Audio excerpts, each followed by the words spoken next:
अरे मलिया लगावेला बगरे बागीचा। अरे मलिया लगावेला बगरे बागीचा। अरे मालिनी लगावे फूले वारी रे लालनवा। अरे मालिनी लगावे फूल वारी रे लालनवा। घोड़ावा चढ़ल आवे दुल्हे कावन रामा। घोड़ावा चढ़ल आवे दुल्हे कावन रामा। धाई बागीचावा में जाई रे लालनवा। अरे धाई बागीचावा में जाई रे लालनवा। अरे भीतरा से निकारी है जनक मालिनिया। अरे भीतरा से निकारी है जनक मालिनिया। अरे भैली ढेवरिया के ठाढ़ रे लालनवा।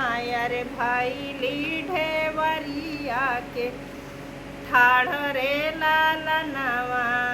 अरे कवानी जरूरत तू है लागी मोरे दुल्हे हो। कवानी जरूरत लागी मोरे दुल्हे हो। अरे आया बड़े भीनो सार रे लालनवा।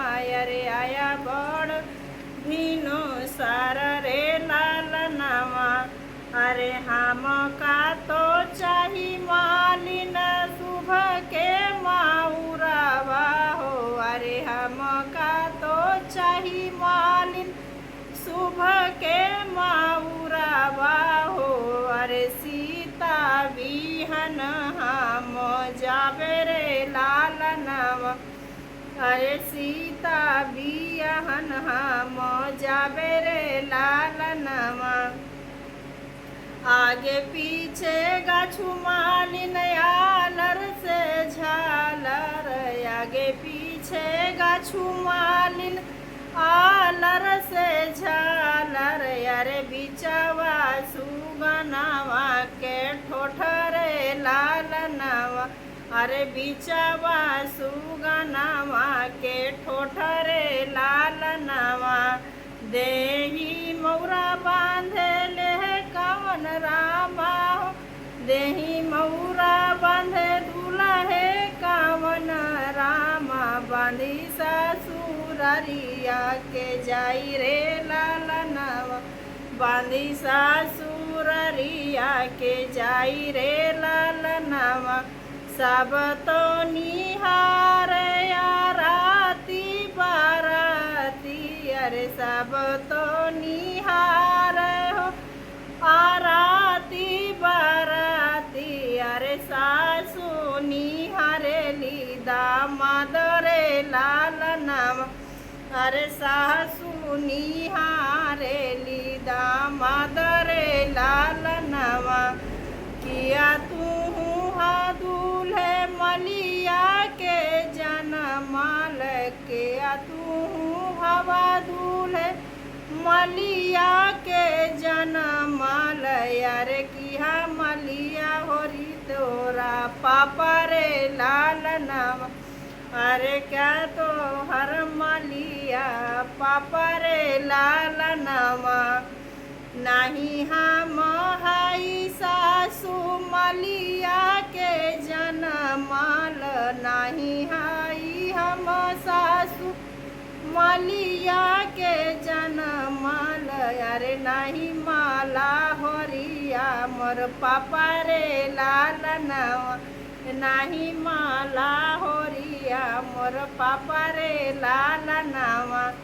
तोहरी बिटियावा सासू मलिया के जनमाल। तोहरी बिटियावा सासू मलिया के जनमाल। मली लागे ससुरु हमार रे लालनवा। अरे माली लागे ससुरु हमार रे लालनवा।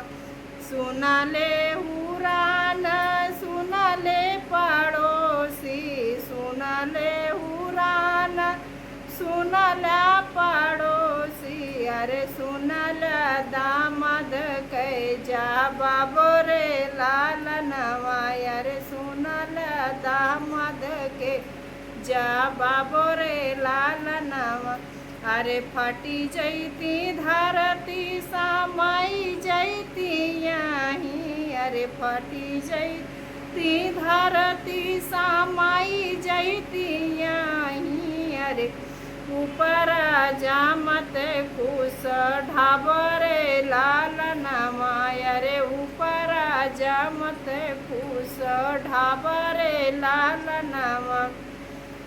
फ्रेंड, आप लोग को बेटा विवाह गीत कैसे लगा आप लोग कमेंट में ज़रूर बताइएगा। अच्छा लगेगा तो आप लोग लाइक कमेंट सब्सक्राइब कीजिएगा, कमेंट बॉक्स में ये भी बताइएगा। अब फ्रेंड, आप अपने छोटी बहन, छोटी सिस्टर, छोटी ननद, छोटी बेटी को सपोर्ट कीजिए, ज़्यादा से ज़्यादा सपोर्ट कीजिए फ्रेंड। हर हर महादेव, राधे राधे।